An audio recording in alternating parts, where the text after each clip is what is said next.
At 2:10 in the afternoon on January the 26th, 1945, near the French village of Holtzwihr, a 20-year-old lieutenant from Texas stood alone on top of a burning American tank destroyer. Snow and smoke blurred the tree line in front of him. Through that grey curtain, roughly 250 German infantrymen and several tanks were pushing forward, closing on the position his company had just abandoned. The lieutenant's name was Audie Murphy, 5'5", barely over 110 pounds when he first tried to enlist.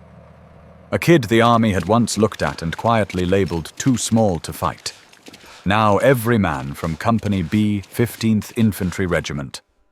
3rd Division was behind him in the woods, pulling back under his orders, out on the open ground. The only thing between those German troops and his battered company was a single, undersized figure outlined against fire and steel. Beneath his boots, the disabled M10 tank destroyer hissed and snapped as flames licked around the turret. Fuel burned, paint blistered. Inside the hull, 3-inch shells and 50 caliber belts cooked off in random cracks and bangs. The vehicle was no longer a weapon. It was a steel coffin waiting to detonate, bolted to the turret ring above that fire, fixed in place and pointing out over the snow. Was the one thing Audie Murphy refused to leave behind a Browning M2 50 caliber machine gun with a clear field of fire and a full belt of ammunition. In front of him, German infantry were spreading out, using the folds in the ground, moving in and around their supporting tanks. Panzer crews knew exactly what a 50 cal on an elevated mount could do to exposed men and soft-skinned vehicles. Machine gun teams began to set up. Rifles and submachine guns probed for his range. Somewhere behind them, artillery officers were already calculating how far they needed to walk shells to erase the stubborn American holdouts in the woods. Murphy could have turned and run with his men. Nobody would have blamed the smallest officer in the company for getting off a burning tank destroyer before the ammunition inside turned it into a crater. Instead, he pressed the radio handset to his ear, started calling in artillery on the German advance, and wrapped his right hand around the spade grips of the 50 cal. For the next hour, that too small Texas farm kid would use one burning wreck, one machine gun, and one field telephone to hold off around 250 German soldiers long enough for his company to survive. If you want to see how a man the army almost turned away as too small ended up stopping roughly 250 Germans by himself, go ahead and hit that like button and consider subscribing to WW2 Echo Stories so you don't miss what happens next.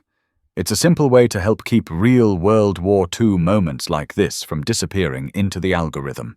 To understand how Audie Murphy ever wound up on that burning tank destroyer in the first place, we have to start long before Holtzwihr, back on a worn-out farm in Texas. Audie Leon Murphy grew up a long way from France and armored warfare. He was born in rural Texas, one of 12 children on a worn-out patch of farm ground that never produced quite enough food or money.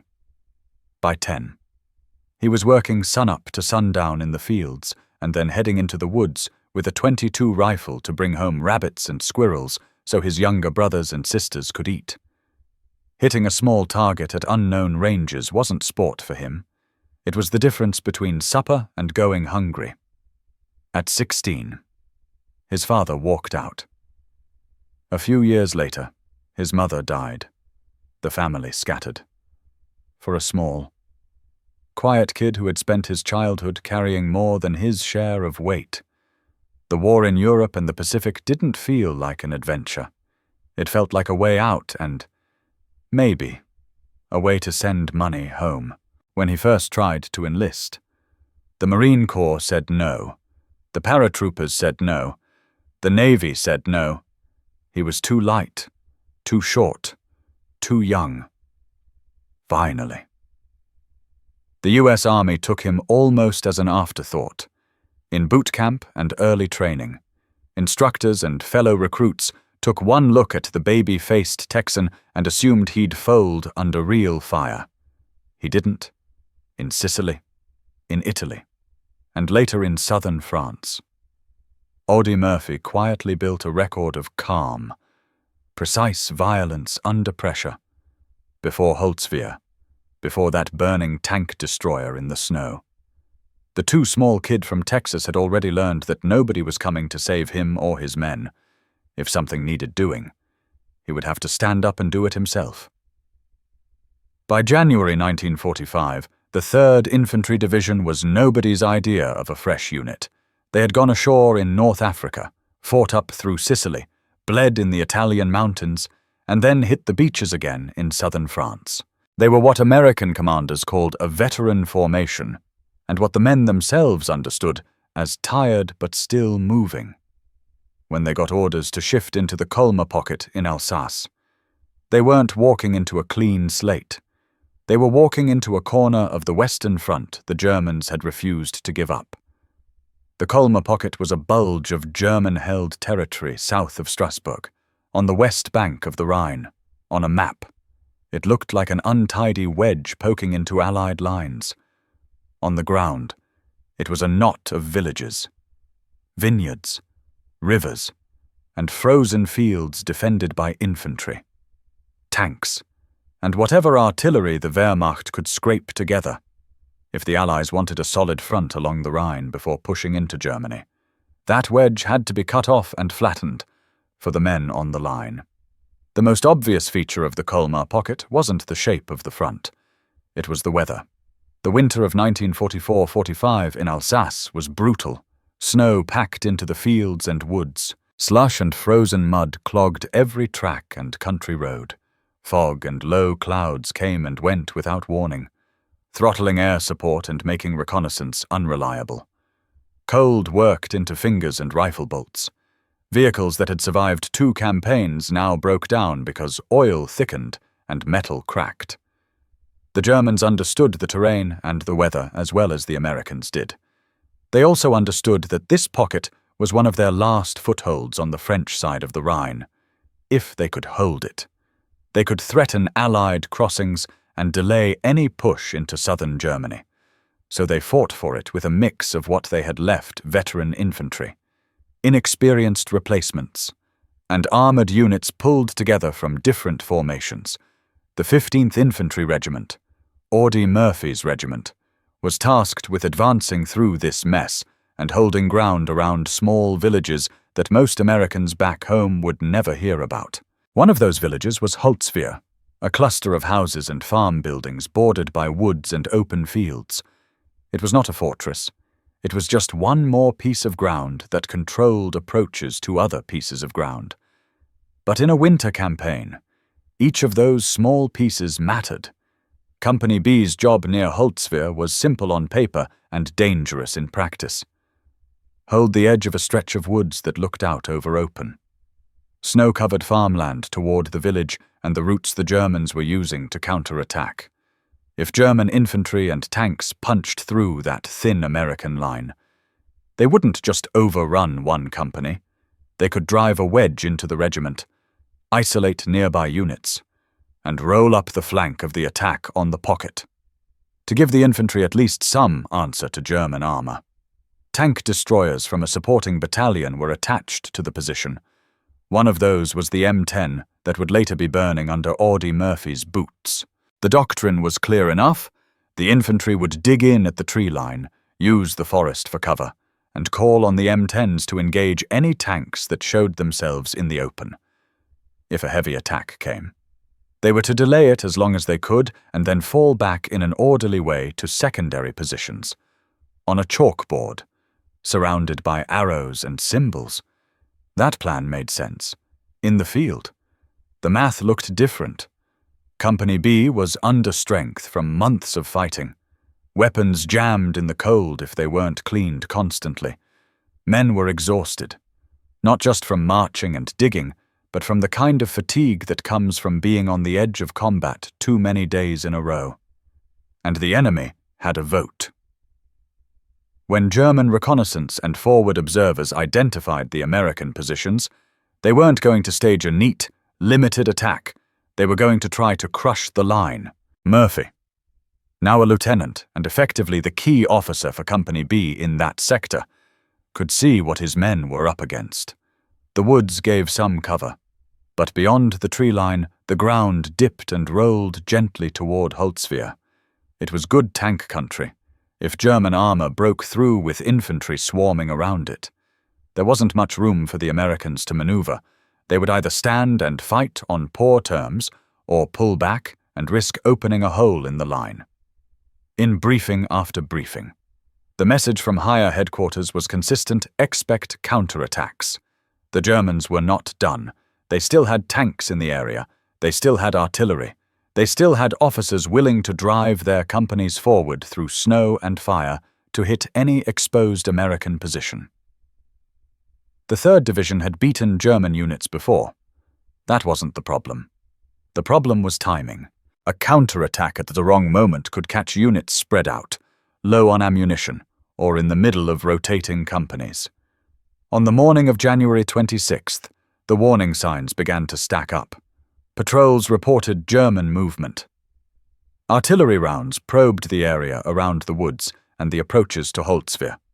Intermittent small arms fire tested the American line, looking for weak spots. The M10s moved into their firing positions. Infantry checked their foxholes, machine gun emplacements, and ammunition. Men who had been cold and tired an hour before now felt that particular kind of alertness that only comes when you know someone on the other side is about to try to kill you. The essential problem was brutally simple. Company B was a thin, veteran line stretched across the edge of a forest, backed by a handful of tank destroyers, facing an enemy that still had the ability to mass infantry and armor. The division needed that line to hold long enough for the wider attack on the Colmar pocket to keep moving. If the Germans broke through here, they would not just knock over one company, they would punch a gap into the side of an entire regimental front. Audie Murphy understood that. He also understood something else that wouldn't show up on any official map or situation report. In a winter fight like this, where visibility changed by the hour and radio traffic was never perfect, there came moments when formal plans stopped mattering and the outcome depended on one decision, made by one person, in one place, near Holtzwihr. On that day, the place was the edge of the woods. The person was the smallest officer in Company B. The attack did not begin with a dramatic trumpet blast. It started the way most bad days on the line begin, with shapes in the distance that did not belong there. Around midday on January the 26th, observers from Company B picked up movement near Holtzwihr. Dark figures against white fields, the glint of metal where there should have been only snow and dead vines. A few minutes later, the sharper, heavier clatter of tracked vehicles came rolling in over the normal background noise of artillery and small arms. German armor was on the move. Reports went up the chain quickly. Murphy and the other leaders in the sector got the same message: enemy tanks and infantry were forming up for an attack toward their slice of the woods. There was no talk of a small probe. This looked like a serious push. Company B's infantry were in foxholes and shallow trenches along the edge of the tree line. Ahead of them, in the open, the attached M10s were pulled into hull-down positions as best the terrain allowed, angled to get shots at anything that broke into the fields. The plan was simple. Let the Germans show themselves. Let the tank destroyers hit the armor, and use mortar and small arms fire to break up the infantry. For a few minutes, that plan held. German infantry began to fan out from Holtzwihr, using low ground and hedgerows. Tanks, self-propelled guns or panzers, depending on who was looking, moved with them, using the village and clumps of trees for cover. American artillery answered with harassing fire, dropping shells ahead of the advance, forcing the Germans to slow or change direction. The M10s fired when they could see targets, their 3-inch guns sending armor-piercing rounds across the snow. But the Germans kept coming. They had chosen their axis of attack carefully. The ground in front of Company B offered long, clear fields of fire for the defenders, but it offered the same to the attackers once they got close enough. As the range closed, German artillery and mortars bracketed the American positions, walking fire back toward the woods. Shells exploded in and around the foxholes, showering men with snow, dirt, and splinters of wood. One of the M10s took a direct hit or a near miss that was just as bad. The blast disabled the vehicle and touched off a fire inside the hull. The crew bailed out, dropping off the sides and running for the cover of the trees as flames began to pour from the open turret. The tank destroyer that had been part of the company's thin anti-armor shield a moment before was now a burning wreck in front of their line. Through the smoke and snow, Murphy could see more German infantry moving up behind the tanks, filling in the gaps. The volume of incoming fire was climbing. Rounds were hitting the tree line, snapping branches and cutting into the earth around the foxholes. The fire from the American positions was not stopping the advance. It was only slowing it. At some point in that crunch of decisions, shells landing. Radios crackling. Men shouting over the noise, Murphy got the order he had been expecting. With German armor pressing in and infantry massing, higher headquarters authorized Company B to pull back from the exposed edge of the woods to a more defensible line deeper among the trees. It was a standard response to a heavy attack trade ground for survival.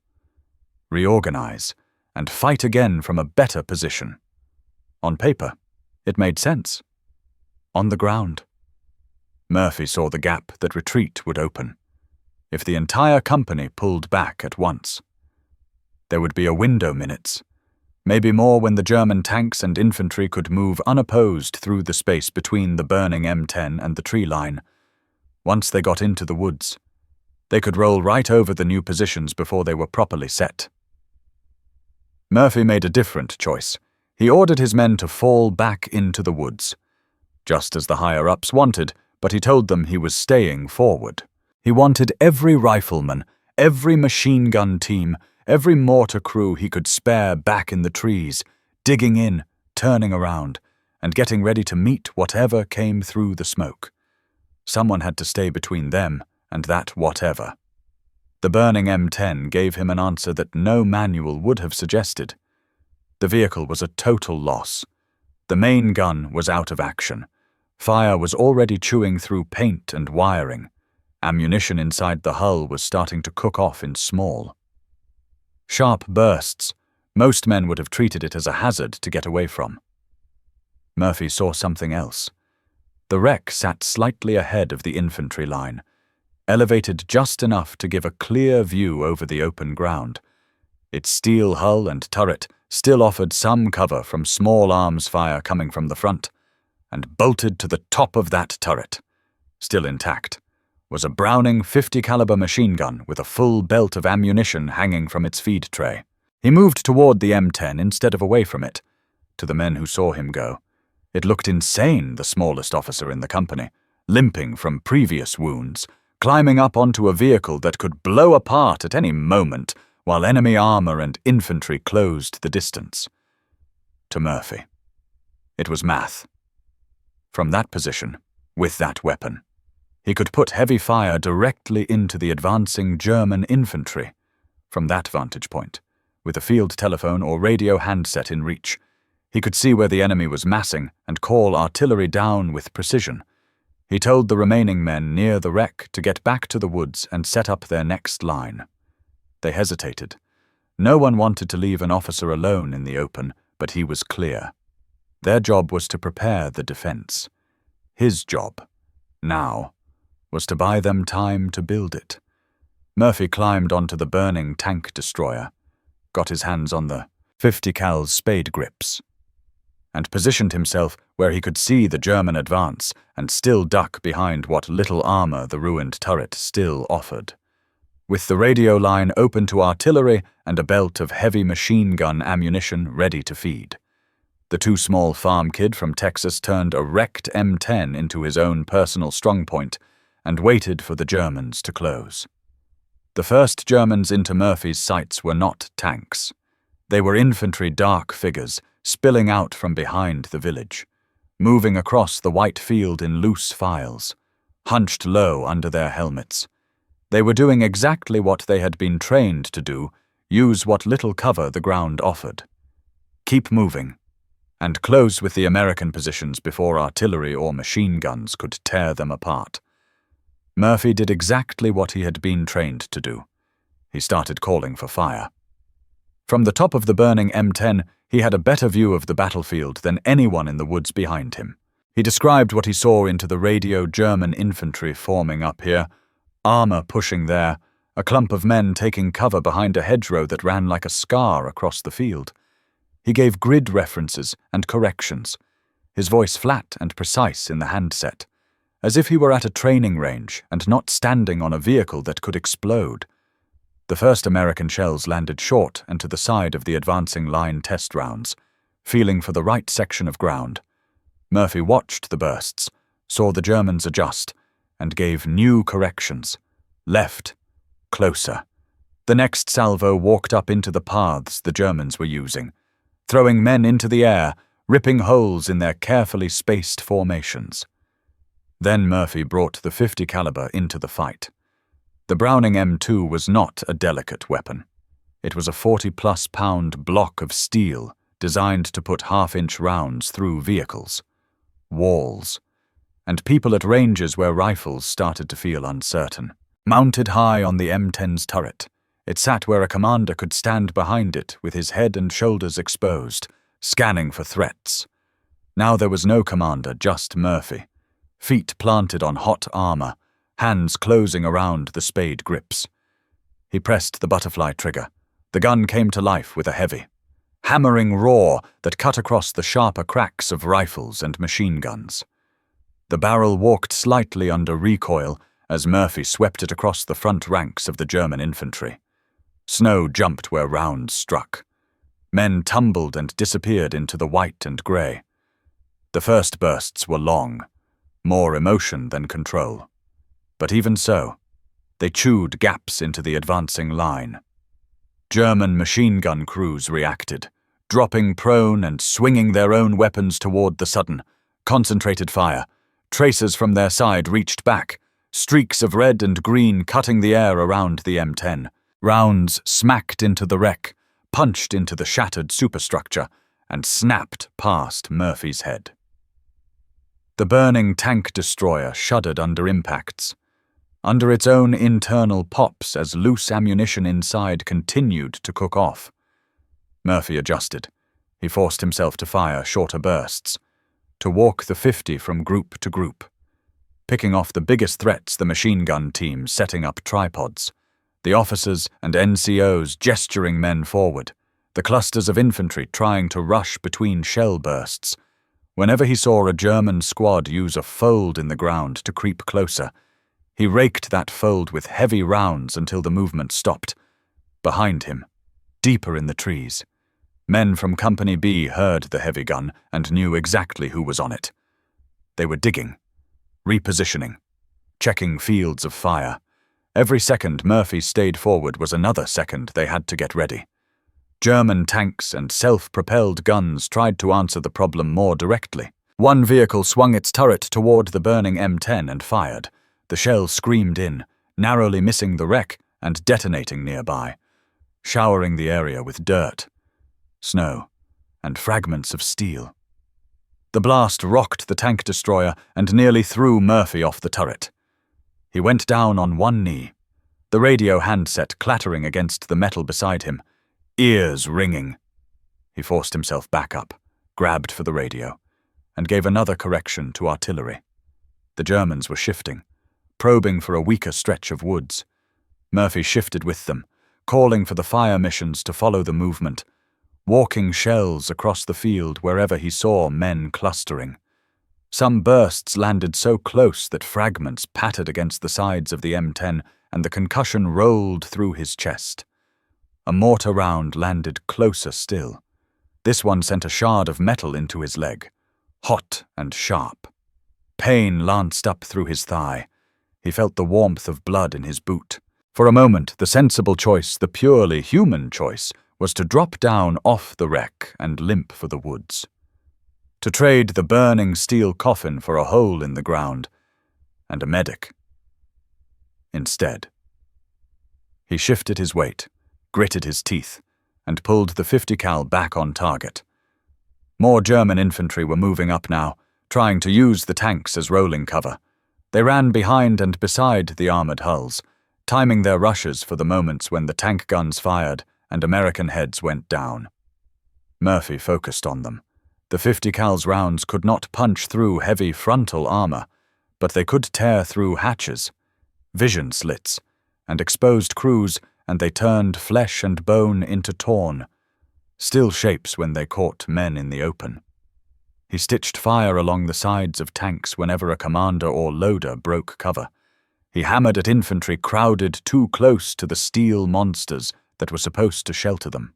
When one tank tried to angle up toward the woods, he dropped his aim to the running men at its flanks, forcing them to ground, leaving the vehicle without a protective screen of riflemen.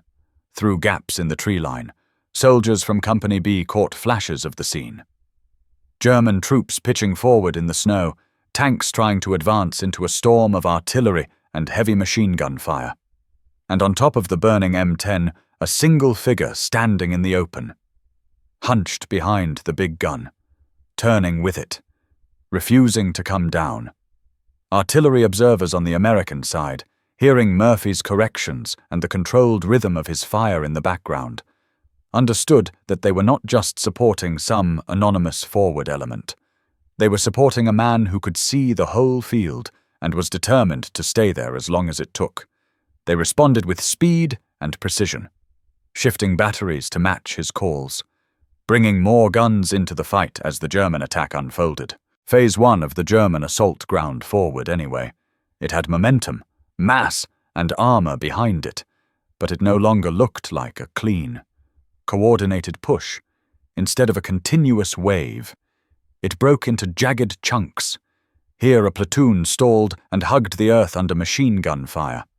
There a section veered off course to avoid a curtain of shells breaking in front of them.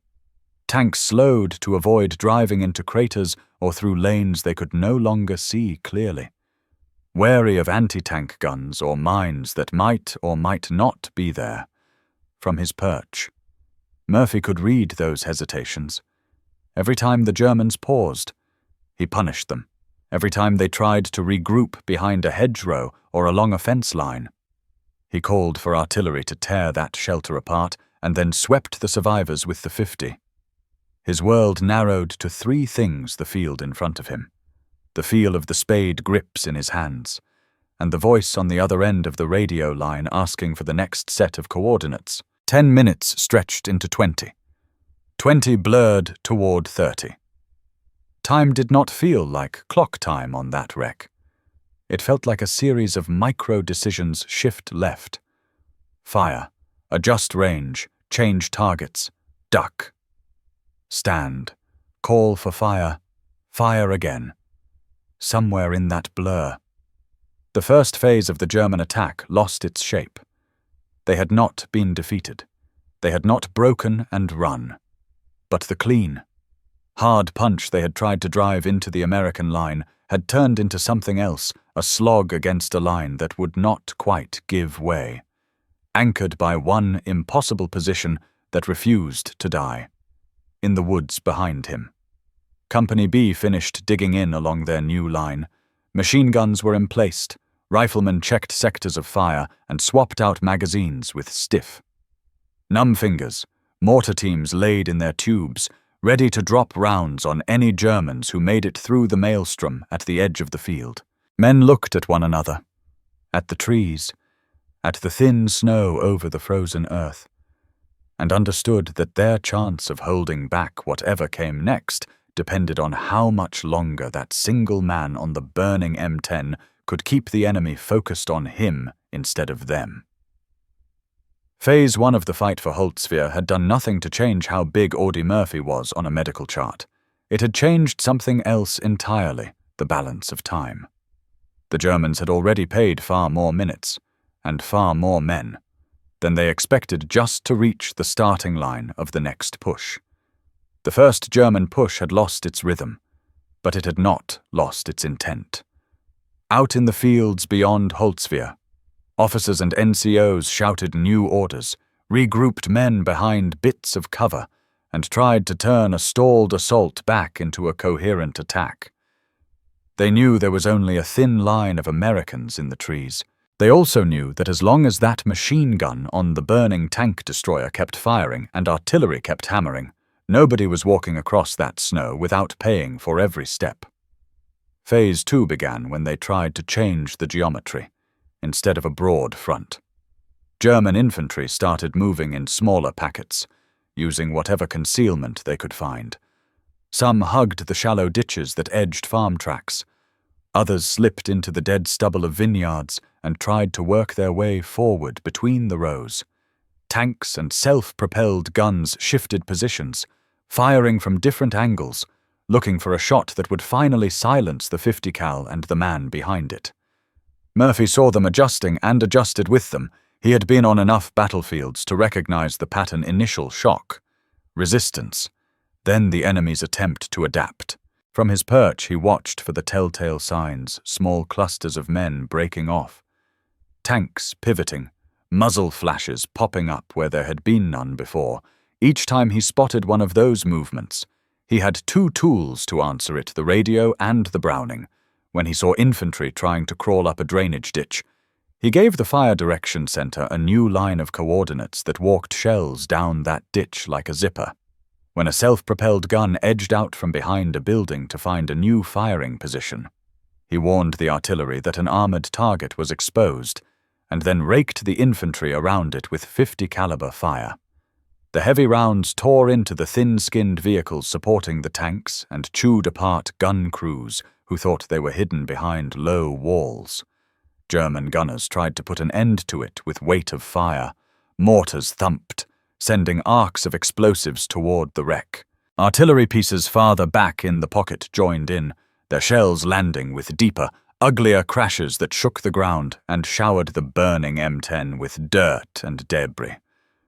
One barrage landed close enough that a fragment smashed into the radio handset and stunned Murphy, momentarily filling his ears with a high, shrill ringing. For a few seconds, the battlefield went quiet from his perspective. No distinct sounds, just a roaring pressure and the taste of smoke. He found himself lying flat on the turret, cheek against hot steel, the 50 cal's grips somewhere above him. Instinct and repetition pulled him back into motion. He groped for the radio, found the handset hanging by its cord, and realized the casing was cracked. He shook his head, blinked until shapes snapped back into focus, and reached for the machine gun instead. If he couldn't talk to the guns for a moment, he could still use his own. German infantry had taken advantage of the barrage to move. When his vision cleared, they were closer, much closer, spotted figures, no longer in the middle of the open field, but within a couple hundred yards, using shell holes and the bodies of their own dead as cover. Some were setting up light machine guns. Others were preparing to rush. Murphy brought the 50 up and squeezed the trigger. The gun answered with its blunt, familiar roar. He swept the muzzle in tight arcs, cutting into the pockets of men who were trying to gather strength for one last bound toward the woods. A machine gun team went down before they could settle their weapon on its bipod. A group of riflemen who had just risen to run folded back into the snow in a staggered wave. The tanks advanced again, this time more cautiously, inching forward, halting to fire, then moving again. One vehicle turned its main gun directly on the burning M10 and fired. The round struck close enough that the blast tore a chunk out of the wreck's side and sent a sheet of flame out through the turret. The concussion slammed into Murphy like a physical blow. Heat washed up around his legs. For a moment he thought the entire vehicle had finally gone up, and that the next thing he would see would be nothing at all. But the M10 held together damaged. Aflame, shedding sparks and smoke, but still a single piece of steel under his boots. Inside, more rounds cooked off with sharp, cracking reports. Each internal explosion was a reminder that he was standing on top of a bomb that was disarming itself one shell at a time. He could have taken that as a sign to leave. Instead, he shifted his stance to keep from slipping on the scorched metal, re-anchored his wounded leg, and leaned back into the 50, down in the woods. Company B's new line was finally solid. Squads were tucked behind trees and in shallow holes. Machine gun crews had arcs of fire plotted to catch any Germans who broke through. Officers and NCOs were checking sectors, counting ammunition, and trying to read the sounds from the field, when incoming artillery slackened in one place and picked up in another. They knew Murphy had talked the guns onto a new target, when the heavy bellow of the 50 cal rose and fell. They knew he was still there. Time kept stretching. 5 minutes more, another burst of fire, another adjustment, another handful of Germans paying for each attempt to close the distance. Finally, the attack reached what soldiers sometimes call the point of diminishing returns. The Germans had thrown in companies of infantry and committed armored support. They had taken serious casualties just to get within what they thought was striking distance of the American line. Every meter forward had cost them. And still that one position in the open, the burning wreck with the machine gun on top, had not been silenced. Some attackers got within 100 yards of the woods. A few got closer. There are accounts of Germans coming within such short range that Murphy could see their faces clearly through the smoke. He continued to fire until entire belts of ammunition were gone, until there were more spent casings around his feet than whole cartridges left to feed. At some point, the belt in the 50 ran dry. He worked the charging handle, checked the feed, and realized there was nothing left to give the Browning. The big gun that had anchored the defense for nearly an hour was, for the moment, just a piece of hot metal. That was the moment to leave. Murphy slid and half fell down the side of the M10, landing hard in the snow and ash. His leg throbbed with every step as he limped back toward the tree line. Weaving through shell holes and past bodies, German fire still cracked overhead, but most of it was reaching for the woods, not the single small figure moving away from the burning wreck. The enemy's focus had shifted. They were no longer shooting primarily at him. They were shooting at the position he had bought them the time to build. When he reached the edge of the trees, men from Company B reached for him, tried to pull him down into cover.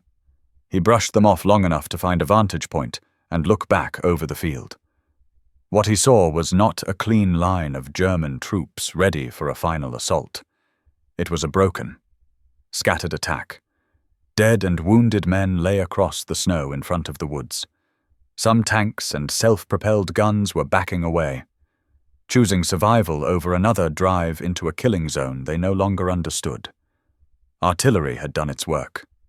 The 50 cal had done its work. The German attack had been blunted so badly it no longer had the strength to punch through. Murphy did not collapse once he was off the wreck. He did what small, competent leaders in combat always do when they survive a near-suicidal stand. He went back to work. He took stock of who was where, helped reposition men, and made sure that if any Germans did try to push into the woods, they would meet organized rifle and machine gun fire instead of scattered panic. Only when it was clear that the immediate danger had passed, that the attack had truly been stopped. Not just paused did the cost of the last hour start to register. Later estimates would credit Murphy and the artillery he directed with killing or wounding dozens of German soldiers and knocking out or disabling multiple vehicles. The numbers vary depending on which report you read, but the central fact does not a German attack force of roughly 250 men, backed by armor, had been stopped cold in front of a single company's sector. Company B held. The line around Holtzwihr did not break. In the immediate aftermath, Murphy's body finally began to cash the checks his mind had written.